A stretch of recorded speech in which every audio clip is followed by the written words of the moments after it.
Un musée des déchets dangereux pour l'environnement, une première à Ziguinchor. L'initiative est de Chérif Djemé, un ancien pensionnaire de l'UCAD. Cet étudiant en géographie a eu l'idée de créer ce musée à cause des ordures qui faisaient office de décor dans son quartier. Et nous avons constaté qu'il y a des décharges sauvages partout et ces décharges sauvages sont source d'insalubrité dans le quartier. Et c'est à travers cette idée que nous avons mis en place un système d'éducation environnementale aux jeunes, garçons surtout. On ramasse tout, maintenant on stocke ça. C'est pourquoi j'ai mis musée, parce que dans un musée, on met différentes sortes d'œuvres d'art. Et chaque déchet représente une œuvre. Dans ce musée, comme l'appelle Chérif, plusieurs variétés de déchets y sont stockés. Si vous voyez ici, il y a les déchets plastiques solides.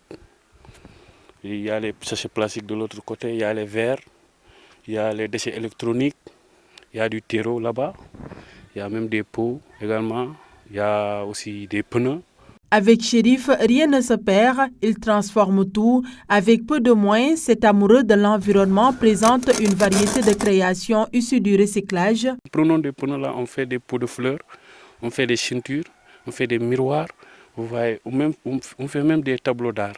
À partir de ces déchets-là, on peut également faire des baignoires, vous voyez. On peut faire beaucoup de choses, hein, même des pavés, vous voyez.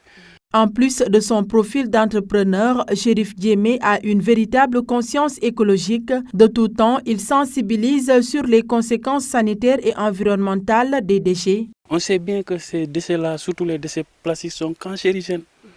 Voilà, une fois ici, on le brûle souvent, on attend tôt le matin ou bien le crépuscule comme ça, on brûle ça et les gens sont là, respirer, vous voyez la fumée qui est là, partout tu vois de la fumée. À côté de son engagement, il réclame celui de l'État. Chérif souhaite la création d'un centre de recyclage à Ziguinchor, mais surtout il sollicite l'accompagnement des autorités dans son combat pour qu'il y ait zéro déchet à Ziguinchor.